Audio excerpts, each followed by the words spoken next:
Good evening, everyone. Welcome to our 2024 Candidates Forum, put on by the Tri-Town Chamber of Commerce.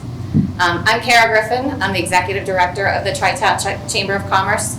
We, the Chamber, have been the voice of business of Foxborough, Mansfield, and Norton since 1986. For those of you who may not be familiar with the Chamber, the organization's purpose is to promote, support, and advocate for its members by providing helpful resources, training, networking, and access to decision-making in our community. The Chamber is governed by a volunteer board of directors representing a cross-section of your area businesses. Like you, we have a vested interest in the business and economic development in our communities. And that will be our focus this evening. We hope this gives all of you an understanding of what these candidates stand for. And again, this is a forum, and it is not a debate. But before we begin, I just wanted to go over some of the rules of engagement and order of events. As we've stated, this is a candidates forum, not a debate. The business community is eager to hear from candidates on their ideas. Each will have 3 minutes to introduce themselves to the audience. Following their remarks, the two candidates will each take questions that were submitted by members of the Chamber.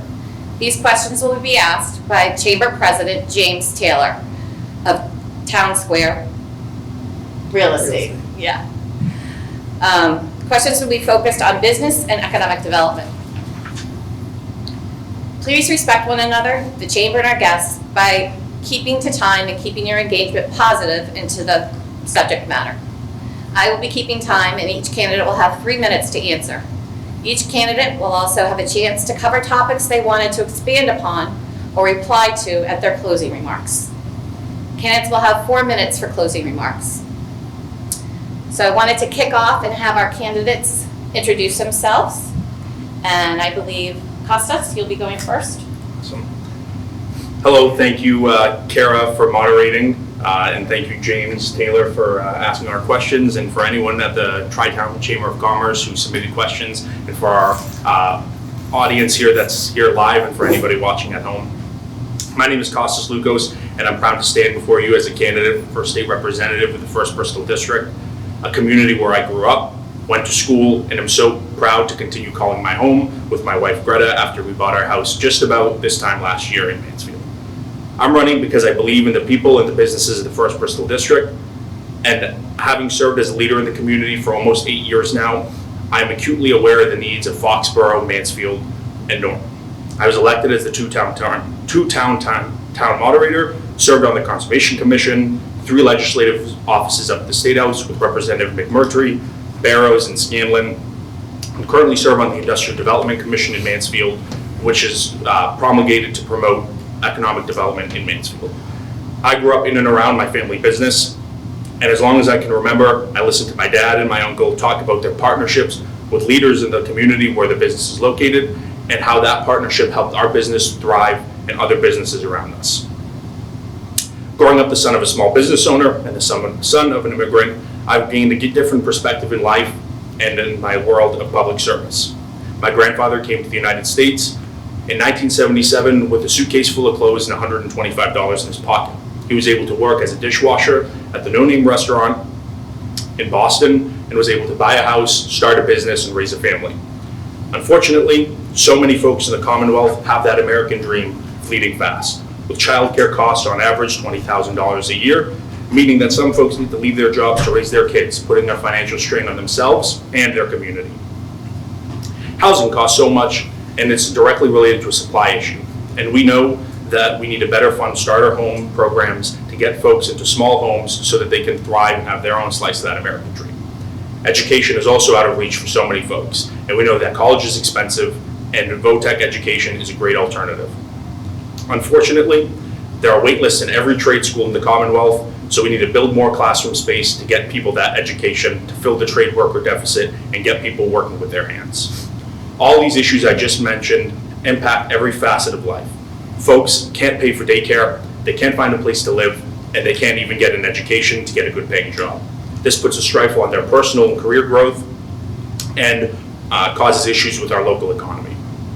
As your next state representative, I will work tirelessly with our local leaders in local government and partners in the small business community to address these issues and amongst many other things in our community. Thank you. Michael? Hi, I'm Michael Chasen, and I just wanted to say thank you to Kara and to James, one for moderating and one for asking our questions this evening, and thank you to the Tri-Town Chamber of Commerce for organizing and putting on this event. Like I said, I'm Michael Chasen, candidate for state rep in the 1st Bristol District. I am a small business owner, and I am a resident of Foxborough. Me and my wife bought a house about 3 years ago now.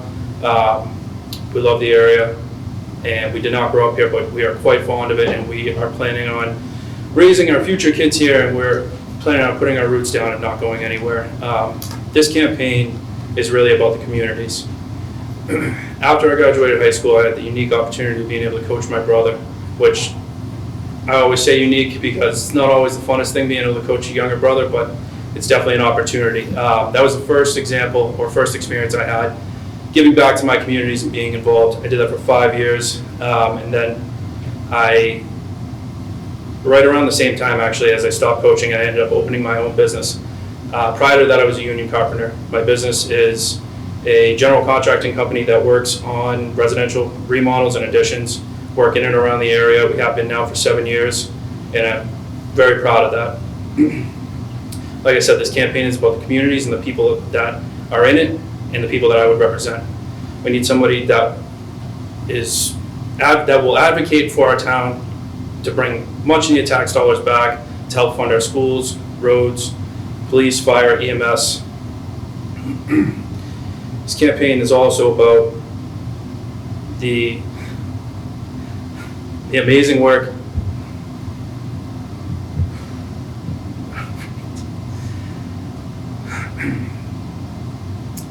the campaign is also about all 3 of these towns and unifying them together. I'm also a member of the Foxborough Advisory Board, which is a board that sits and makes recommendations on town warrants and town budgets, and we make those recommendations at town meeting. I'm looking forward to this question and answer tonight, our candidates forum, and thank you to everybody at home that's watching. Thank you, Costas. Thank you, Michael. So I'm James Taylor. I'm with Town Square Real Estate. I'm the president of the Chamber of Commerce currently, and I'm happy to be here to ask some questions of you and get your responses. Michael, the first question is for you first, and the question is, how do you plan to support local businesses and encourage entrepreneurship in the communities? So, as I said, I'm a small business owner myself. I remember thinking back now, I remember how much I thought about that change and that chance that I was going to take to open my business. I was nervous when I did it. Similar to how I am now, I'm not going to lie, I'm nervous up here. But I'm glad that I did it, and it's a risk worth taking. Part of that risk, or people that take that risk, need to get as much support as they possibly can from the state. As your next state representative, I would promise to advocate for all small businesses and try to promote any growth or new growth in small businesses as much as I could.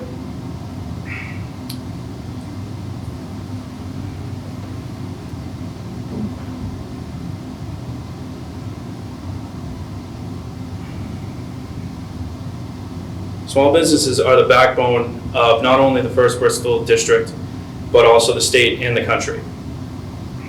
They create jobs, they create jobs that put taxes back into our community. They pay taxes themselves for the community, and they are the ones that are building and developing these communities. The jobs that are created help people or make our communities more attractive for potential home buyers to live here. Everybody wants to live close to where they work. And it's extremely important that we support our small businesses, especially in the 1st Bristol District. Thank you.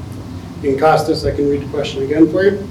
How do you plan to support local small businesses and encourage entrepreneurship in these communities? Awesome. Thank you for the question. As I mentioned earlier, I grew up working in my family's small business.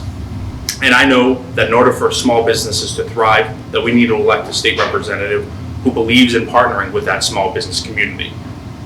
Currently, I serve on the Mansfield Industrial Development Commission and take an active role in promoting economic development in Mansfield and around Mansfield.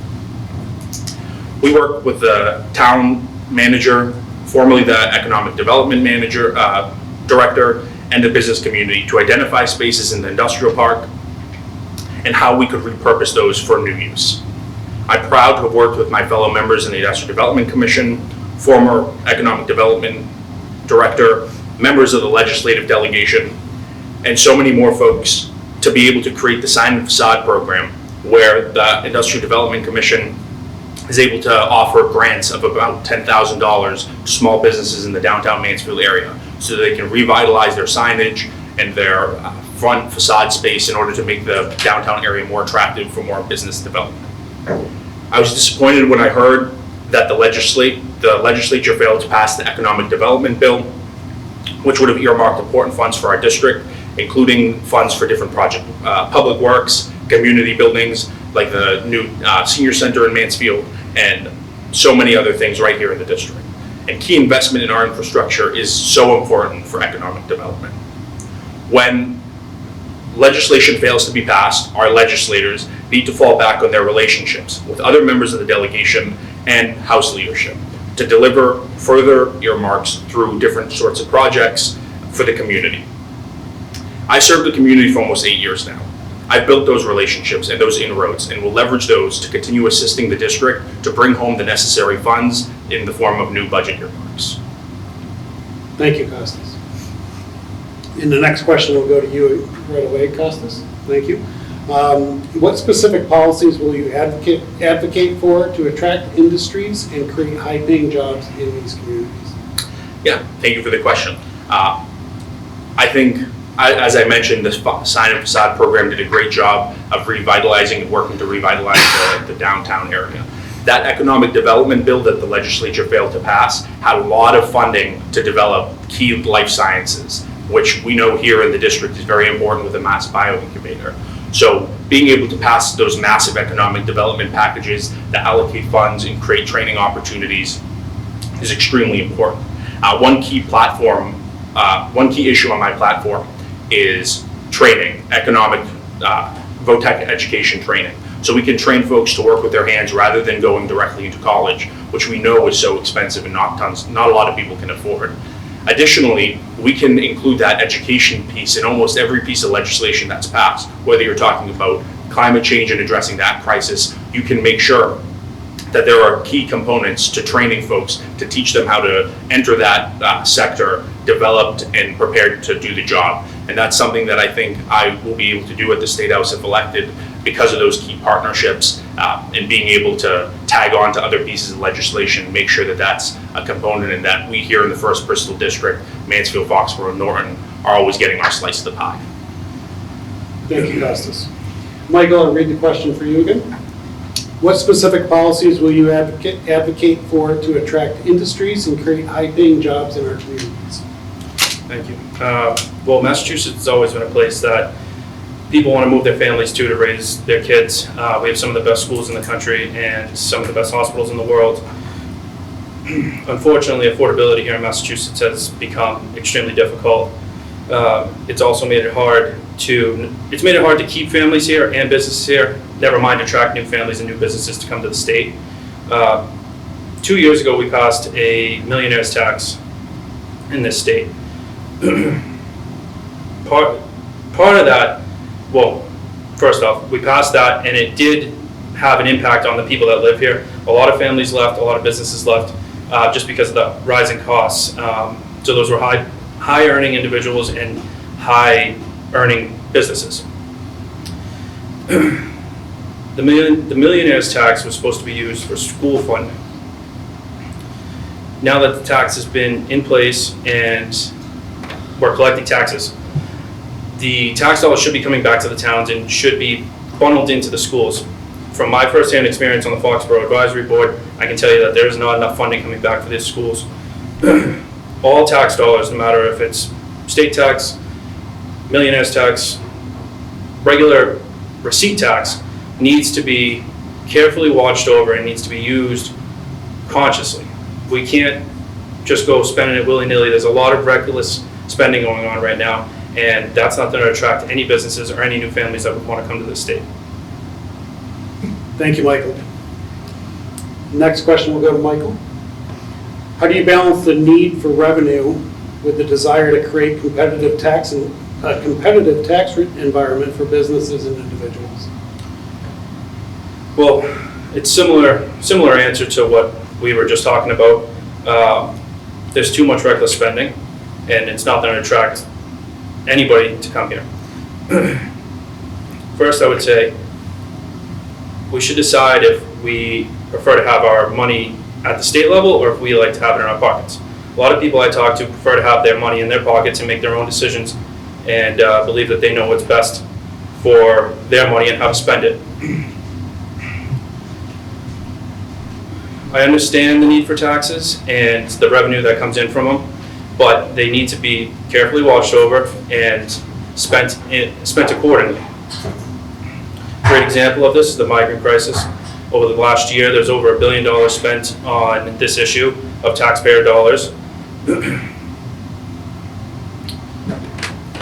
We need more fiscal responsibility and more common sense approach and transparency at Beacon Hill in order to reduce these kinds of things. The people of the 1st Bristol District should definitely know and 100% deserve to know where their tax dollars are being spent and what it's being spent on. With the migrant crisis, $1 billion is being spent. We don't know where that money is going. We don't know who is receiving the money on the contractor side of it. And it's just not fair to the hard-working people of the 1st Bristol District. The State House is spending their hard-earned tax dollars, and there's no transparency at that level, and there should be. Thank you. Dean Costa, same question for you. How do you balance the need for revenue with the desire to create a competitive tax environment for businesses and individuals? Yeah, thank you. I really like that question. And, I think something that's really important to focus on is that there are additional revenue streams that the Commonwealth can tap into that we're not quite there with.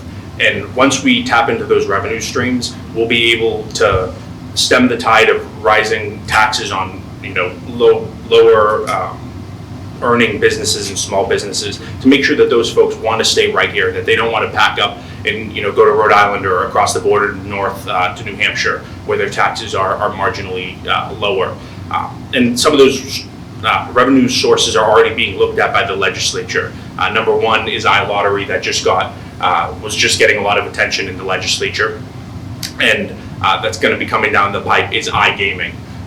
And that's that if you don't understand the concept of iGaming, it's when folks are able to gamble from their homes or similar to FanDuel or some sort of sports wagering like that, but with table and casino oriented games. But this will create an opportunity for a lot of revenue stream coming into the state level, and then we'll be able to work to fix the budgetary issues that are being caused down at the local level and make sure that our schools are getting the resources that they need. I'm a proud graduate of Mansfield High, and being a graduate of Mansfield High is something that carries weight. And in my discussions at work or in my professional career, I tell people where I grew up and they say, oh wow, Mansfield, you guys have some pretty good schools down that way. And Norton and Foxborough are in the same boat. We're in a really great community. So making sure that those resources are coming back to the district is important, and making sure that we're not getting our businesses to cross the line.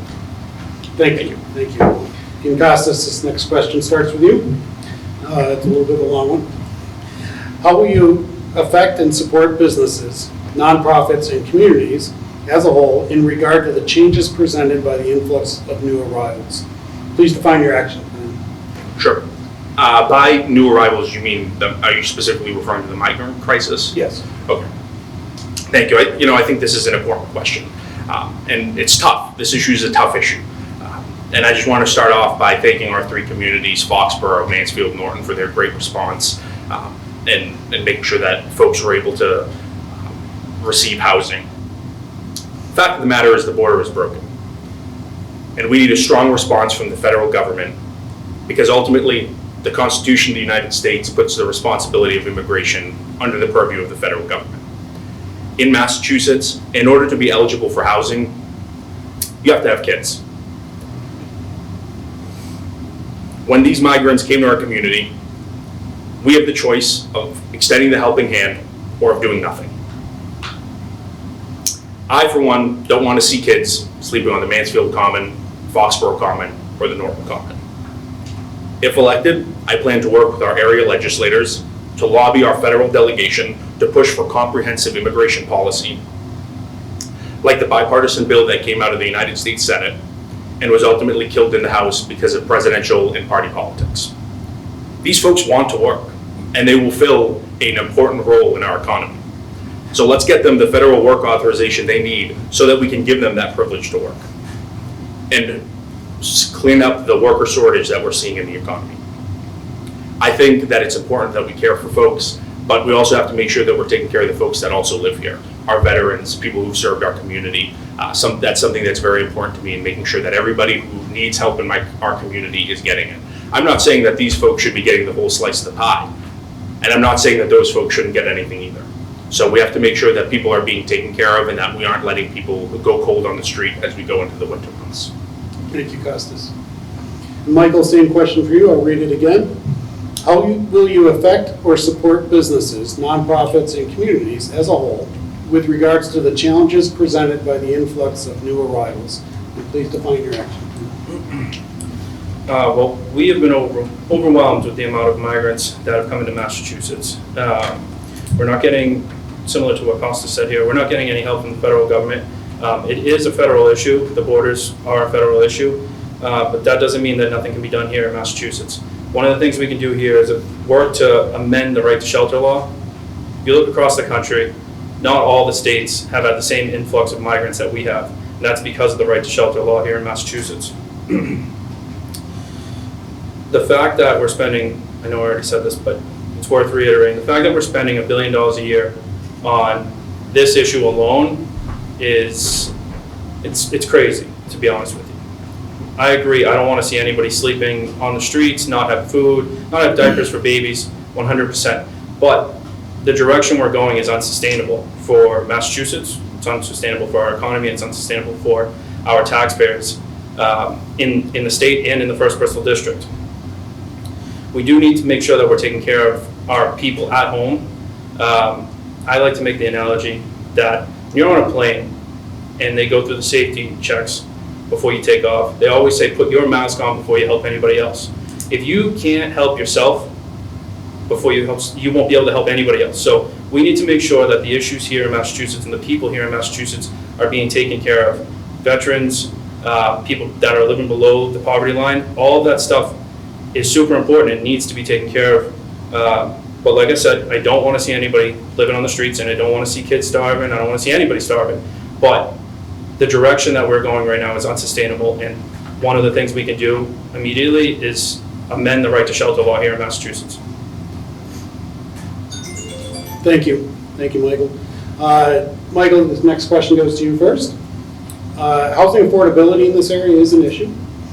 What are your ideas and plans to create more affordable housing for first-time home buyers and downsizers? Well, I think that we need to look at housing as a whole. First-time home buyers are very important, but the people that are downsizing are just as important, if not more important, if you ask me. There's a lot of people right now that are stuck in their homes because, one, there's not enough inventory, or two, they can't afford to go anywhere else, but they don't necessarily need the house that they're in. They're empty nesters, or they're just kids grew up, went out, they don't need the space for grandkids. So we need to look at it from a holistic view. If we can work to build our inventory for housing, especially some of the smaller houses, I can get into ADUs and in-law apartments. I'm a big proponent of those. I see it on a daily basis in my business. A lot of people are looking to expand and maximize everything they have in their house. I can't tell you how many basements, attics we've finished over the past few years, or additions that we've done.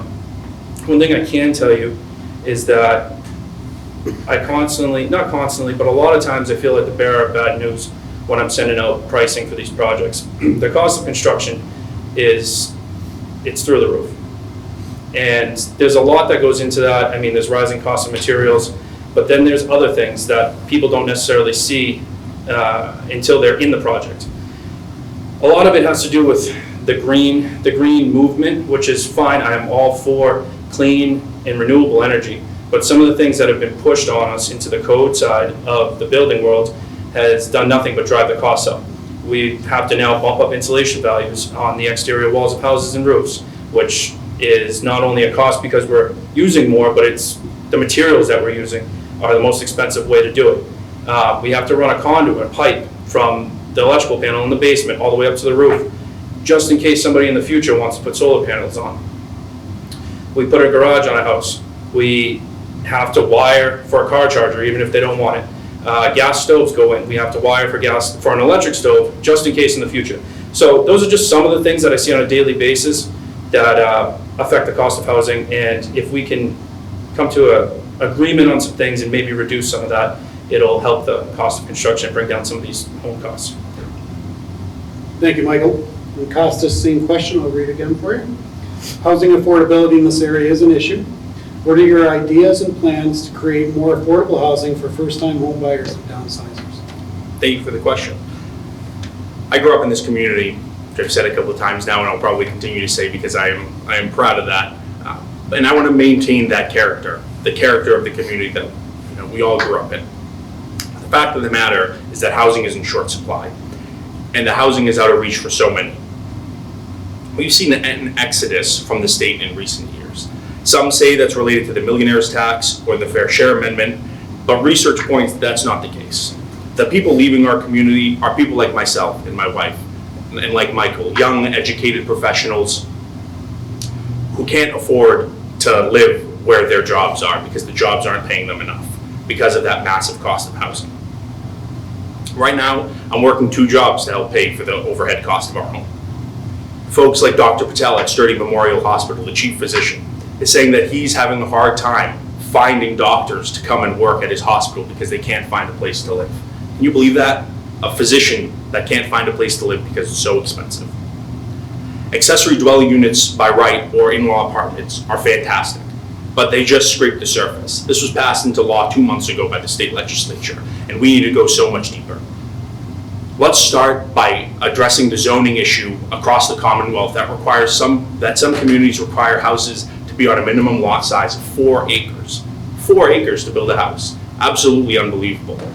We can reduce that so people can build small homes, starter homes for young families looking to live in the communities that they grew up in or adjacent communities on small half-acre lots. Thank you. Thank you, Costas. Follow-up question for each of you on this. I'll start with Costas. It's a similar question regarding rents. With rent skyrocketing locally, what will you do to help make renting more affordable? Thank you for the question. It's a difficult question because as leaders in government and as public servants, we walk the fine line because we want to make sure that folks can afford to rent where they live, because ultimately that's the first step from home ownership. You don't want to be living in your parents' house. I graduated college recently, and I knew that I didn't want to be living in my parents' house forever. So at the time, my wife and I, my fiance and I started renting.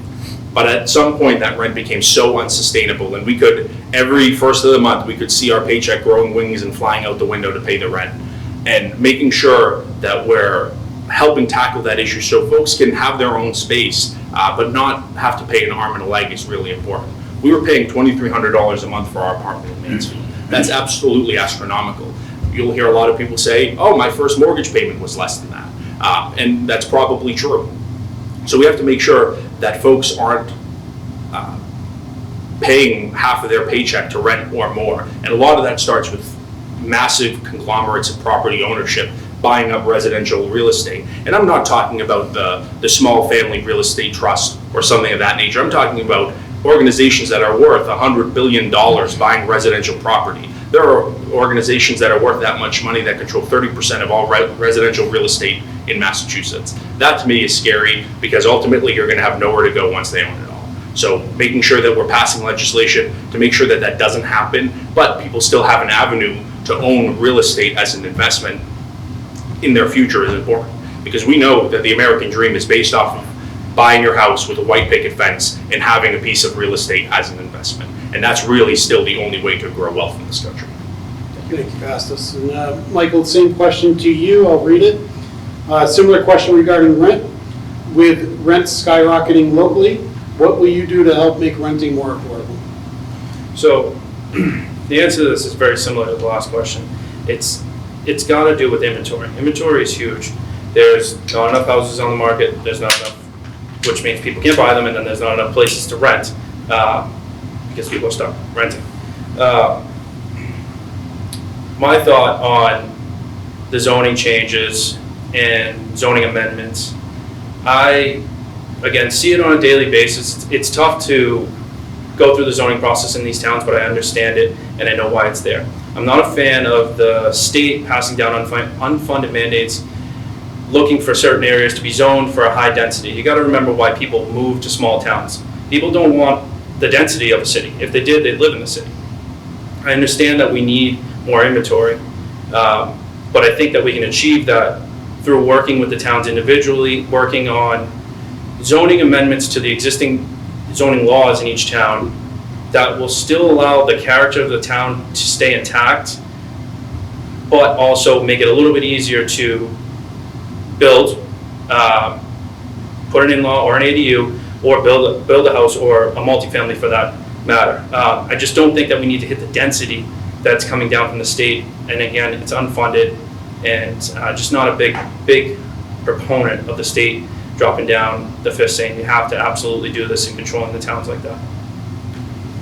Thank you, Michael. Next question, we'll start with Michael.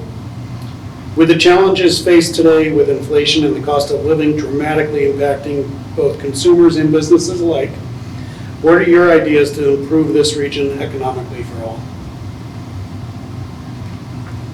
So, a lot of that, again, I can look at fiscal responsibility at the state level. The state has increased our taxes as much as we are at now, and the money is just not being spent in a reasonable way. When I think back to 2 years ago, everyone should have been getting a refund because of a surplus in revenue from the state. And we've gone now in 2 years to having to make budget cuts because the budget is blown out the window. And that's just in 2 years. So I think if we take a step back, we look at some of the things that we were talking about here, housing and immigration. Housing is huge. Take a step back, actually figure out what the issue is, and work towards making thoughtful changes at the town level to develop more housing that will bump the inventory, make it more affordable. And if we can figure out the right to shelter law and the migrant situation in the state, that'll free up close to $1 billion in tax dollars, close to $1 billion tax dollars almost immediately at the state level. And there won't be any need to raise any more taxes, and we can get on track and start making fiscally smart decisions with taxpayer dollars. Thank you. And Costa, same question for you. With the challenges faced today with inflation and the cost of living dramatically impacting both consumers and businesses alike, what are your ideas to improve the region economically for all? Thank you. I like that question because there's no one way to answer it, which is true to all these questions that have been asked, and is true with being at the State House and serving in the role that both Michael and I hope to serve in. But I said it in my opening: childcare, housing, education. These three things are pillars of life. If you don't have good childcare, you can't work. You have to stay home and you have to take care of your kids. If you don't have somewhere to live, you can't work in the area that you don't have a place to live. I mean, sure, you can get in your car and you can drive, but how far can you really drive to where you're going to work every day? And education. If we're not giving people the tools they need to succeed, and we're not giving people the tools that they need to help build up their community, how can we expect economic development? So I want to see investment into our schools around trade education, so we can get people to work with their hands. Plumbers, electricians. You can't find enough plumbers and electricians to come and give you 3 quotes, which they say is the rule of thumb when you're doing any sort of project. Child care education. More than 50% of people who live in this district, households, make less than $75,000 a year. That means if you have 2 kids, 50%, more than 50% of your income is going towards child care education. How is that sustainable? It makes it so parents have to stop working so they can take time to watch their kids while they grow up and develop, which is awesome and fantastic. But then you're cutting that $75,000 income in half, assuming the household was making the same roughly between husband and wife. So making sure that we're alleviating these stressors on people's lives is important. And yeah, it might cost a little bit of money, but in the long run, you're going to have people who are going to be able to show up to work, they're going to know how to run wire and lay pipes, and you're going to have people who are able to stay and work their full, on average 2.5 years based on our economy without having to take a break to go raise their kids for 9 months or as long as they need until they can get those kids into child care education. Thank you. Next question will be for Costas to begin.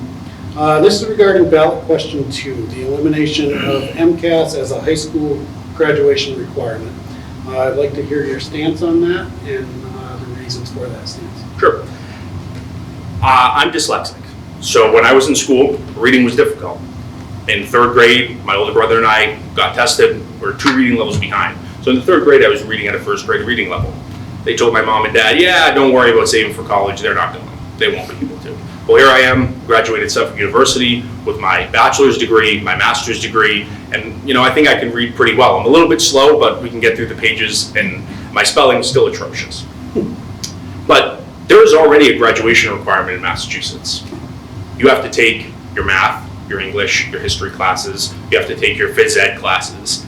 Adding MCAS just puts stress on our young kids. Making 15-year-olds decide to have to take a test and say, if you don't take this test, yeah, well, sorry, you're going to lose out on your electives. You're not going to be able to take that extra history course you want to take because you have to take remedial English to be able to learn how to take that test well. I don't think teaching kids to the test is useful. I think using MCAS as a marker to determine where different districts and where students are could be helpful. It is helpful because we need to know how our districts are testing. But making kids use that or using that as a determination whether or not kids should graduate is not something that I'm in favor in. So I'll be voting yes to repeal MCAS as graduation requirement. Thank you, Costas. Michael, same question for you, ballot question number 2. The elimination of the MCAS as a high school graduation requirement. I'd like to know your stance on that and why you have that stance. So to be honest with you, when I was in high school, I wasn't a fan of MCAS. I really wasn't a fan of any testing, to be honest with you. I didn't want to deal with it, and I can understand where that outlook is coming from. I can also understand Costas, where he's coming from as well. My brother, James, is dyslexic, same thing. So my thoughts on the MCAS, though, on question 2 is, my concern would be, if we do remove it, are we going to allow other districts or other schools across the state to slip behind a baseline level that we've set for the standard in Massachusetts? Massachusetts has an extremely high standard for students and schools. As I said earlier, it's one of the reasons why people would come here. They want to raise their families, they want to have great schools, we have great hospitals as well. So when it comes to the MCAS and eliminating it, I would be voting no on this question. I would want to keep the MCAS. I think that it's important to just have a baseline standard across the board.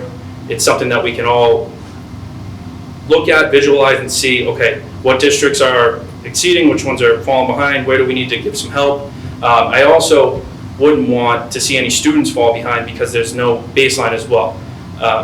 There's no reason why any students should fall behind. There's plenty of fun. Well, we're working to get more funding to the schools, and now with school choice, if you do have a learning disability, you should be able to transfer into a situation that can help you better than maybe your own hometown public school if they don't have that option. So I would be no on 2. Thank you, Michael. And Michael, I'll ask you the next question first. Regarding ballot question 5, minimum wage for tipped workers. I'd like to know your stance on that and why you have that stance. So, question 5, I'm also a no on that. I know tons of bartenders and servers and wait staff that rely on these tips to make ends meet. I see this question as kind of an out-of-touch thing that's coming down from Beacon Hill. They don't understand what these tips do for these individuals that are in the service industry. They're more than just a little extra cash on the side. This is their income. So I think it's super important that we are no on 5, and that the other thing that would go along with that is it would increase the cost of services across the board, because now everybody's gonna be being paid more. It's gonna up what your baseline cost is. I understand you pay a tip, but it's probably not anywhere near what the increase in cost would be after the tips have come out from these workers. Thank you, Michael. Same question for Costas. Ballot question 5, minimum wage for tipped workers. I'd like to know your stance on that and why you have that stance. Sure. Thank you. I like this ballot question because, as I said, I work in my family's business, which is a pizza shop. So we had a lot of folks working there that were tipped workers. So if you do ever want a pizza, let me know. I can still cook up a pretty mean one with a recipe at home. But I think what's important to dissect about this issue is we have folks that are making less than minimum wage. Just do the math in your head quickly. $15 an hour, 40 hours a week. You're not going to be making enough money to pay rent around here. You're not going to be making enough money to live, to be able to afford a car and your health insurance and that $20,000 a year child care payment that I talked about. And I understand that some folks will say, it's a minimum wage job. You're not supposed to work it your whole life. But that's just not the fact of life. You'll see people who are working these jobs because they fell into a bad situation, or people who are working these jobs because it's the only job that'll hire them in a tough economy. This ballot question does not say you don't have to tip your bartender when you go out and get a beer. It doesn't say that you don't tip your server at Cibo Matto when you get your pizza. What it's saying is that folks that work are going to be paid their value, and I understand there'll be an increase on some of the overhead costs when I go out to get a pizza. But if that means that somebody's able to feed their family at the end of the night, I'm fine paying that. And ultimately, the difference between a 20% tip and a couple dollars on the pizza is a lot different. Thank you. Thank you. Well, thank you both. This has been very informational. We just wanted to have the opportunity for you guys to do some closing statements, maybe elaborate on some point that you wanted to get across. We'll each have 3 minutes to move forward with that. And Michael's first. All right. So, thank you. Thank you again for having us. Thank you to the guests in attendance here and everybody watching at home. As I stated earlier, I'm a small business owner. I understand the day-to-day struggles of the working class. I've been working since I was 14. My mom, that's sitting over in the audience here, used to drive me to work after school and on the weekends. I worked at a wood shop, and that's really where I fell in love and found my passion with the trades. I've always been a worker, and that's not going to stop if elected your next state representative. I want to bring a new generation of leadership to Beacon Hill. I believe in common sense, in a common sense approach, fiscal responsibility, and especially transparency from the State House. I think that auditing the legislature is a great idea. There's no reason why us as taxpayers and people funding the jobs at the State House can't know where their money is being used on and where it's going. I'm a fan of ending the legislation's open law meeting and ending the exemption from the open records meeting. Again, it goes towards transparency. Us as taxpayers deserve the right to know what is going on at the State House and where every single penny of our tax dollars is going. And we might be able to track down why things are not so affordable here in Massachusetts if we had all the information. These things, it's all about transparency, and it's not a crazy idea. It's super important, And I think that people forget that the legislators at the State House, the people that you elect, they work for you, for the people.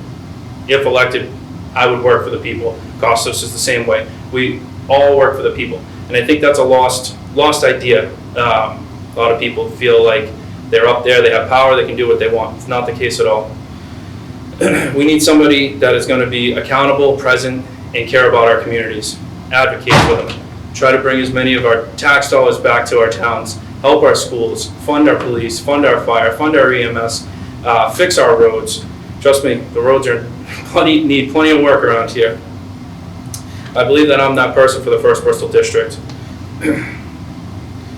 I thank you again, and I please ask you to take a look at my website, chasenforma.com, for a little more information on me. I, again, believe in being transparent and accountable and present.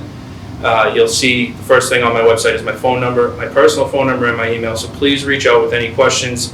I will always answer the phone. I pride myself on that, no matter what day or time. And if I don't, I'll get right back to you. Thank you again tonight, and thank you to the Tri-Town Chamber of Commerce. Thank you, everyone, for taking time to listen to us here. Whether you're here in the audience or at home watching this recording later, my campaign is about uplifting folks. If elected, I plan to work each and every day to elevate the voices of everyone living in the 1st Bristol District, regardless of your party, race, or gender. We know childcare, housing, and education cost so much and is out of reach for so many folks. Even if you manage to pay your way, that weight, that financial weight, is still a burden on yourself and the community. Someone who has served in municipal government, we need somebody who has served in municipal government and has taken an active approach to economic development. Someone who has served in the State House and has built relationships with our leaders and can harness those relationships to build and to deliver for our district daily. I served in 3 legislative offices and have done constituent service work and know what it takes. Our legislature is one of the slowest in the country, particularly because they file an average of 7,000 bills. And I know I see a staffer in the audience, so he knows what I'm talking about. The 1st Bristol District needs a state representative who understands this process. As I've said, I served with Representative Barrows in his office. I served in Representative Scanlon's office and Representative McMurtry's office. I can hit the ground running from day one and deliver for our district. Running for state representative is not something I woke up one day and decided I wanted to do. I've dedicated my life to public service, and I know what it takes. Whether that means staying up late nights fulfilling my duties on the IDC, or serving as town moderator until 11 o'clock at night when we adjourn. And in its most basic form, it's about showing up to vote. The difference between me and my opponent is that nearly every single election since I turned 18, I have shown up to vote. My opponent, his entire adult life, until his name was on the ballot, hasn't voted. Can you imagine that? Never voting for anybody until their name was on the ballot. I'm telling you right now that I'm 100% prepared to do this job full time. I'm focused on helping our community be the best it can be. We have folks at the State House who have a 100% voting record, and I plan to follow suit. The record means that for every legislative decision at the State House, you have had a voice. You have been represented, and that to me is important. If I'm elected as your next state representative, the 1st Bristol District, I intend to always represent you, to always fight for you, always advocate for you, and always serve you. Thank you. Thank you to the folks at the Tri-Town Chamber of Commerce. It's been a pleasure, and thank you, Michael, and everyone in the audience. This is an awesome experience, and I'm so grateful to be able to share it with all of you folks. Thank you. You guys did a wonderful job. We have a lot of great candidates right here. It's going to be a tough choice, but I hope this helps the audience understand their platforms a little bit better. We look forward to working with you, as Rep. Barrows did all over the district. So, it's all about our communities and our business. So, thank you again.